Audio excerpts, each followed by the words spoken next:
Excellency, the Consul General of Japan,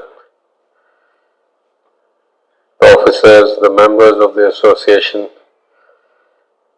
thank you very much for inviting me and for giving me this opportunity to talk a little bit about our state, who we are, how we got here, and what we want to do going forward.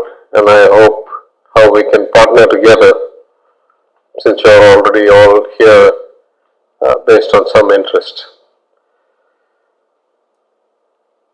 Tamil Nadu is, we think, because for whatever reason the government of India has not run its once in a 10-year census, so we don't have accurate population count.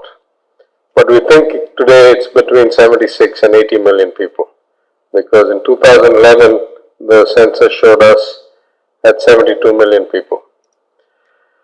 Now, some states have very high birth rates and fertility rates. Since we are reaching about middle income status, our birth rates are down quite a bit. Not as low as Japan or Singapore, but low compared to the Indian average. So if I had to take a best case estimate, I would say about 78 million people, about a $320 billion economy, at least when the rupee was about 76, 77, so maybe discounted a bit for being 83. Per capita income about 3,800, close to 4,000 US dollars. Total fertility rate of about 1.6 births per woman. Average education, high school graduate.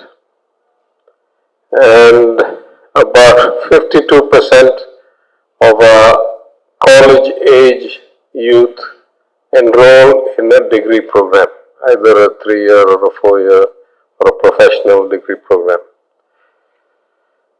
This is quite unique. It gets more unique if I give you the human development and social development indicators.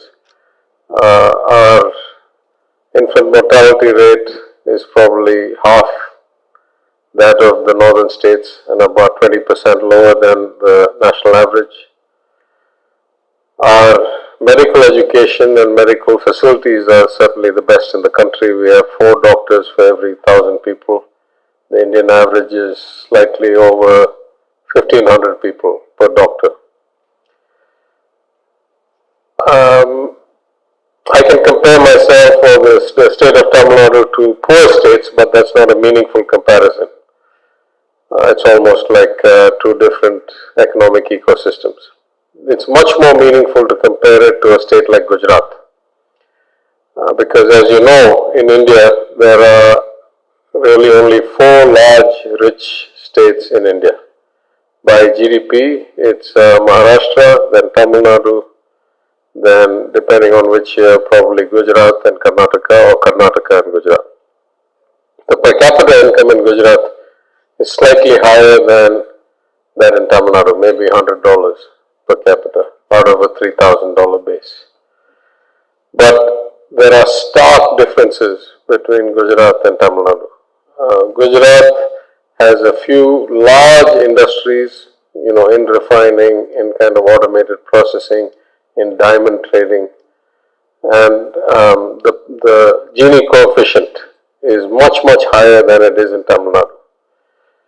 But there's a more core social construct. In Tamil Nadu, about 85% of the girls at the age of high school are in school. In Gujarat, that number is less than 50%. So actually fundamentally different society, different levels of inclusion, different levels of participation. And so in that sense, we're a very unique state, because we're a relatively high income, relatively high education, relatively high human development and social development, relatively equitable, and therefore relatively high consumption state. Because the Gini coefficient is lower, the per capita consumption is much higher in Tamil Nadu than it is in any of the other large rich states, Maharashtra, Karnataka, Gujarat. That creates its own problems. At least historically it's created problems. because we have, let's say, a lot more environmental impact, a lot more garbage collection, a lot more infrastructure stress, because we are also the most urban state. More than 50% of Tamil Nadu now lives in urban areas, and it puts a lot of pressure, particularly in the newly developing urban areas. So we're continuously expanding the city limits to try and bring these exurbs into the city and provide the same uniform quality of service. We didn't get here by accident. If I was to take a long perspective, back in 1916 there was a social justice movement started in what was then the Madras Presidency under the British rule, all the way from Kanyakumari in the south till halfway into Orissa on the eastern coast and past Mangalore almost till Goa on the western coast was all run as one presidency, one state, excluding the princely states of Hyderabad and Cochin and Travancore and Arcot and all that. In those days, the British tried multiple sets of reforms to prevent full independence because there was a lot of movement for independence. And so, as a first stage, they tried a set of reforms in the 1880s or 1890s called the Morley-Minto reforms. These two names are always the Viceroy of India and the Secretary in the UK government in charge of India, Secretary of State for India or Secretary India. And it didn't quite satisfy the people. So in the late 19-teens, they started a second set of reforms called the Montagu-Chelmsford reforms. And under those, they held elections and created a bicameral legislature. All the main departments like revenue, home and all that were left with the British and run administratively by the government under the Governor General. And then what they thought was not core, which was education, public works, cooperation, all these were given to the Indian elected chamber, which nominated their own government. But what that did was it allowed the Indian elected government to do huge social reform. So in the Madras Presidency, in the first year of the elected government under Dayaki, the two-tier government, women were given the right to vote, women were given the right to stand in elections. Compulsory elementary education, irrespective of caste, for all boys and girls was legislated. And because there was a huge overrepresentation of the only community that really had access to education for hundreds of years, if not thousands of years before that, they brought in what was called the communal GO, which said that government jobs will be allocated in proportion to the population. If this community is 5%, you get 5% of the job. If that is 20, you get 20% of the job, so forth. And it was a consciously short-term, inefficient or suboptimal decision because they wanted to create examples and leaders and what can I say, those who could create coattails for others from their community to come into those jobs. Why I say this is that effectively, since 1921, we are now 101 years later, almost every party that has run the government of Tamil Nadu has adhered to those core values. From 1920 till about 21 till about 37, it was the Justice Party or some variant of it. 37 to 52 with some breaks in between because of the war. There was no election, no government. It was run by some version of the Congress or some spin-off of the Congress. And then from 52 again, after independence, when Madras state was carved out, it was run by some version of the Congress from 52 to 67. And then from 67 till now, some party that calls itself Dravidian, whether it was the DMK or the ADMK, has effectively run the government since then. In that sense, our core values have not changed. Whenever we are in debates in the assembly, it's very rarely about I want to go left and you want to go right. The debates are, have I done more or have you done more, or did you kind of mess this up or did I mess this up? These kinds of relative value, relative credit debates. I would say that is the primary reason. This 100 years of continuity is the primary reason that Tamil Nadu is in this unique position that it is today relative to almost any state in India. Having said that, the last probably 8 to 7 or 8 or 9 years have been quite difficult. Largely driven by political turmoil because the former Chief Minister of Tamil Nadu, Ms. Jayalalitha, was convicted of some corruption cases and went to jail in 2014. And if you ever want to do a case study of what happens when the political leadership becomes a vacuum, Tamil Nadu is a classic case. Tamil Nadu was doing very well as a state, irrespective of whether the DMK or the ADMK was in power. In fact, the core fiscal reform of administration in India is an act called the FRBM Act that was passed in Parliament in 2003. It's a Fiscal Responsibility and Budget Management Act. This act put a lot of constraints on governments. It said that you had to keep the revenue account neutral, you had to keep the fiscal deficit within 3% of GDP or in the state's GSDP, you had to do 2-year forward projections on all your accounts, you had to give every 6 months an interim update to the House, to the Parliament of what was happening with the revenues, etc. It brought a set of disciplinary constraints to the administration, which otherwise, as you know, politicians tend to be profligate. I mean, you just got to get re-elected this time. Most political people don't think 2 elections, 3 elections down. And so this act, both in Delhi and then the union government has a way, though we claim we're a federal country, we're not quite a federal country, so the union government has a way of forcing things onto the states, sometimes for good, sometimes not so good reasons. For the good reason, they said you will not get full funding from the union for certain schemes unless you pass an equivalent act to the FRBM Act. So in 2003, the government of Tamil Nadu passed an act called the FRA, the Financial Responsibility Act, which basically had the same conditions. And that was a remarkable turn of events because at that point, the debt to GDP of Tamil Nadu was about 28%. It was a government run by the ADMK when that act was passed. 3 years later, the DMK came to power. 5 years after that, the ADMK came back to power.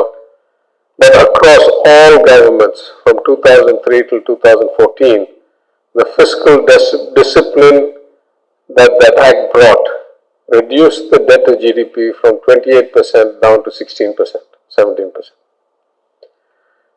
Because the debt was going down, the interest payments as a percentage of revenue were going down. So interest payments went down from somewhere like 20-21% down to 11% of revenues.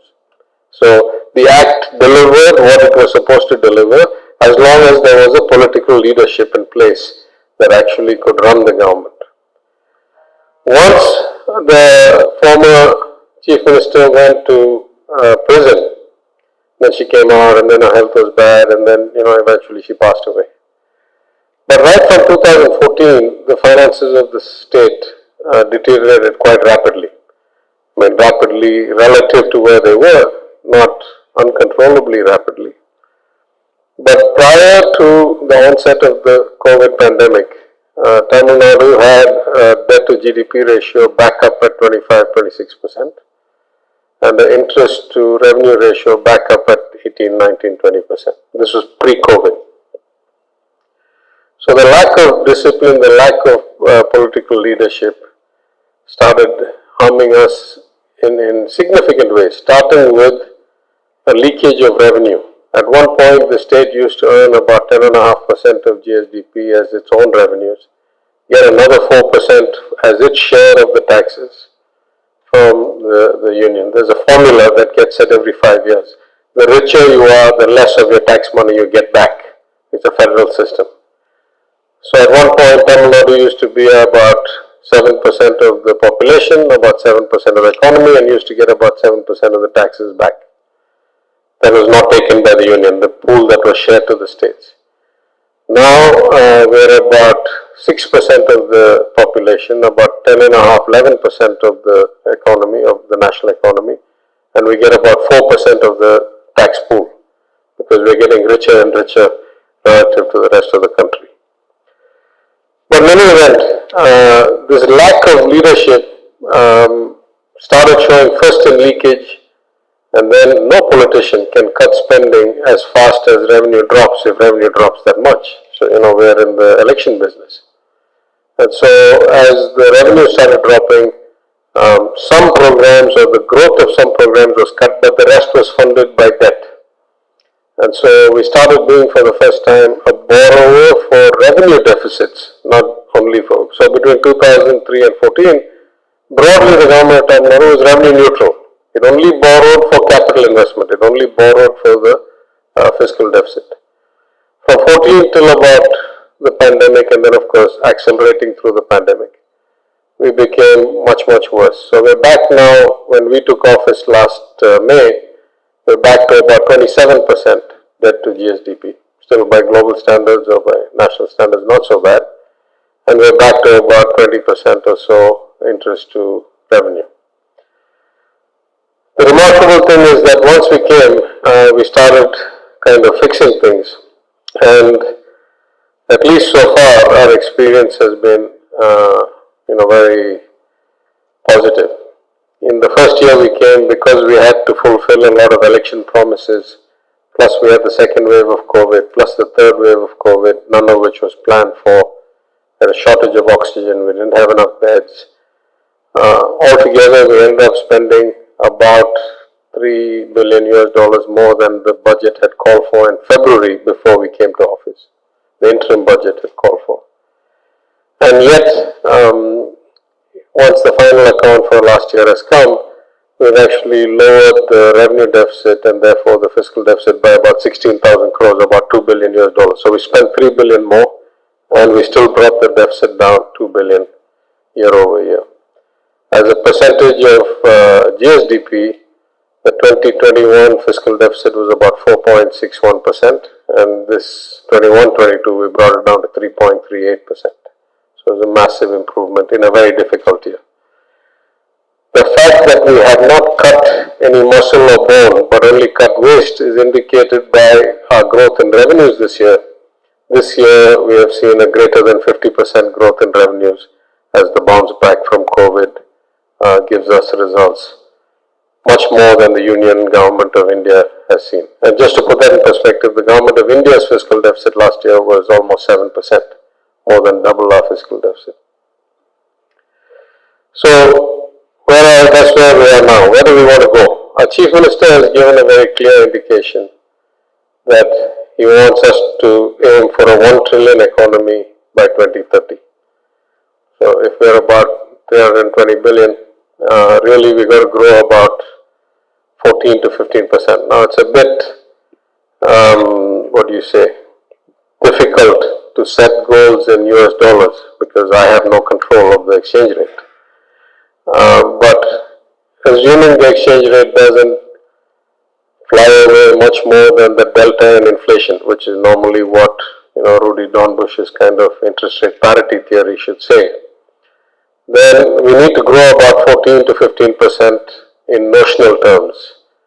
That rate we achieved last year in spite of the pandemic, and this we are going to probably exceed this year as we recover. Tamil Nadu has a history of growing even in difficult times. Between 2006 and 2011, the previous time our party was in power, we had a real growth CAGR over 5 years of 10.15% real, so after adjusting for inflation.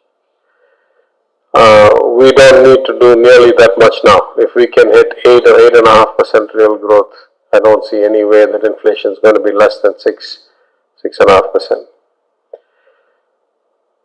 To get there, we need a lot of help, but we got to start with ourselves. So, as far as the government of Tamil Nadu is concerned, I would say there's a 3-step priority. The first is to bring our house in order to reduce the revenue deficit to zero, to come in compliance with the FRA. We're well on our way. Last year, we brought it down to slightly under 2% revenue deficit. What had been 3.5%. Most of the reduction, no, all of the reduction was only in the revenue deficit. This year we're on track to bring it down substantially again. And though the projection calls for us to only reach revenue neutral in 25-26, I have committed that we'll get there in 24-25. We might even get there next year if there's no recession. Right? So the first job is that we should keep our house in order. But we've got to do it in a way that gives us two kind of significant multiplier effects. And the first is on the revenue spending. We've got to first make sure the income doesn't leak. We've got to change a lot of policies, do a bit more enforcement, do a bit of structural improvements. And once we get those policies right in our revenue spending, and this is true of all democracies, so I'm not saying that it's only unique to Tamil Nadu or in fact to India or to any party, but in all democracies what you find is that the few who have access to the years of government, who are organized, who are able to lobby, these few subvert the kind of actions towards their benefit away from the many. And there's many ways of describing these from, I don't want to get into political trouble, so I won't say exactly. But the principle is very clear. Those who are better organized, in fact I will give a generic example. One of our economic advisors, as you know, we appointed a team of 5 economic advisors, 2 or 3 of them with a shared history like me from MIT. One of them is former economic advisor of India and Reserve Bank Governor Raghuram Rajan. And Raghu had written a book before he came to India called Saving Capitalism from the Capitalists, where he makes the point that the basis for capitalism is a level playing field and that everybody should have an opportunity to compete equally. But in fact what happens is that if you have mega winners like the tech companies or like the banks, then they get so rich and so powerful that they can subvert the democratic process through lobbying, through funding, through PACs and through super agencies. And therefore they make it harder for the competition and they consolidate their position using the leverage of government. If that's true in America, that's 100 times true in India. The rich are getting richer much, much faster. Not as egalitarian a society like Japan. So, in our revenue spending, at least in this government, my ambition is very clear. We want to spend on the many. We want to get this money to the bottom of the pyramid. We want to have more data so that we know who's getting what. We want to do more direct transfers. We want to avoid the hijacking of these processes by the few, by the associations, by the people who have access to power. And if we do that, we think if we can execute, we can get really good results. I just take a side comment here, or a tangent here. I was in Delhi for some think tank seminar a few weeks ago, and there was a professor from Columbia University, a historian called Adam Tooze, and he gave a lecture about crises and how government should spend out of crises in the old Keynesian kind of approach to economics. And he gave us a quote from Keynes that I had not heard before. And basically Keynes had said in some context, anything we can actually do, we can afford. Right? And it was a very profound statement. Anything we can actually do, we can afford. Anyway, I went and did some research. It was the first time I'd heard it. And it turns out he was saying that in the depth of the Second World War. It was a 1942 interview with the BBC.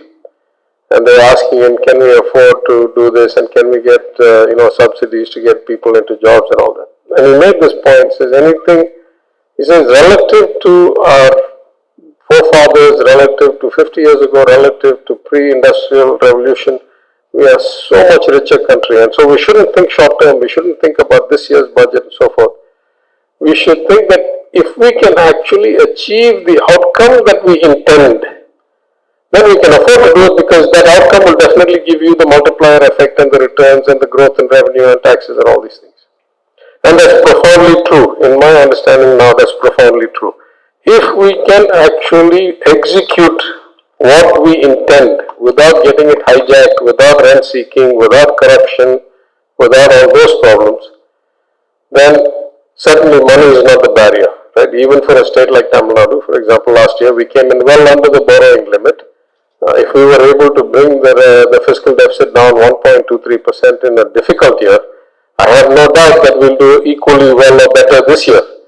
So it's no longer a question of money. Now it's a question of actual execution. Can you actually execute your intent and achieve the objective despite all the interferences and barriers in the way?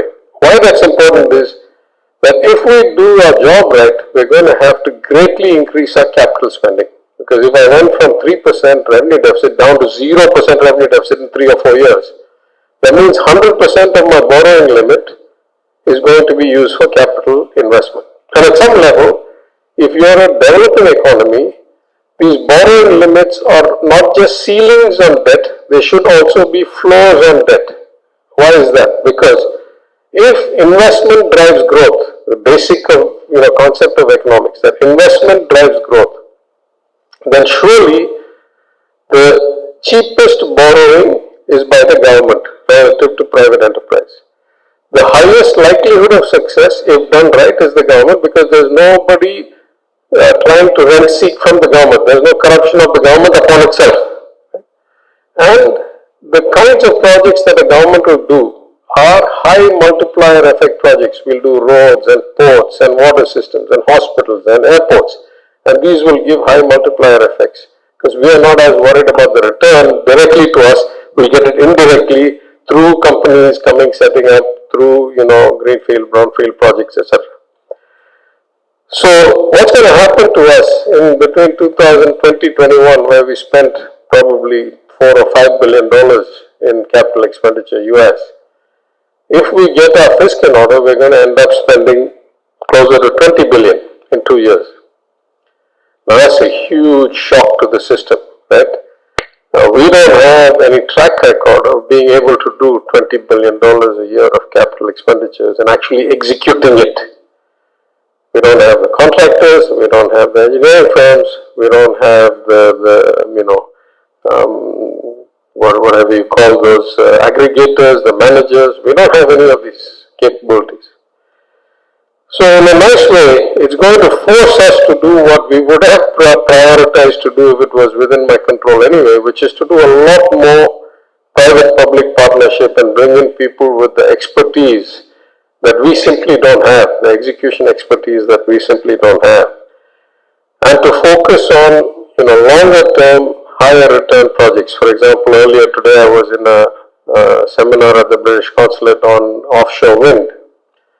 And if India is going to get to carbon neutral by 2070, then Tamil Nadu, which is the number one state for renewable energy already today, over 35% renewable, we need to get there by 2050. And if we need to get there by 2050, there's a whole bunch of capital investments we need to do to facilitate that, because evacuating power from offshore wind and all are not cheap or not easy. So I think there's a natural fit that a government like us that is going to end up doing a lot more capital spending without the execution capability now wants partners who will come and not only give us leverage but also give us the expertise and give us the technology and the kind of result-oriented outcome that often governments are not able to bring by themselves. So in that sense, I would say that this is a very exciting time for us to work with all of you as Japanese companies. In some previous discussions I have noted that as far back as the late 60s, many in our Dravidian movement used to hold up Japan as an example and say that if within 20 years of the war, which was so devastating, if Japan could become a manufacturing powerhouse and not just a self-reliant country but do aid to other countries in 20 years, then it speaks of the work ethic, the discipline, the pursuit of perfection, and that should be an example for the rest of us to follow. But here we are, 50 years later, and in some sense our paths have diverged very dramatically. Japan is an aging country with a relatively shrinking workforce, a lot of assets, a lot of need for duration investment, a global perspective therefore, and a big global investor in many ways, including many large banks that are, global operators or systemically important in the global economy. And India, on the other hand, is the opposite of all that. Large population, inadequate capital, inadequate development. Of course, India is, as The Economist magazine put it, continent masquerading as a country. So actually, both by population size and by disparity between the states in so many dimensions, we are more like a European Union than we are just one country. So in that sense, I would say, as good as the fit between Japan and India may be, the fit between Japan and Tamil Nadu is even better, and that's, I think, indicated by the number of companies that are here relative to in other parts of India. And we certainly value the relationship very much. We are excited to have so many of you here. Back in my earlier days when I was in the banking industry, both in the American industry and then more in the commercial banking industry, I've had some interactions. And I know in Chennai, in my old bank, we set up a desk in those days just to cover the Japanese clients before all the big three had branches in Chennai. But I'm happy to see that all of you are here now. I think this is the right inflection point where we can accelerate the bilateral investment, skilling, talent movement, and trade. And I think with that, on that positive note, I will end my comments and thank you again for the chance to be here. Thank you. Chennai Express channel, bell button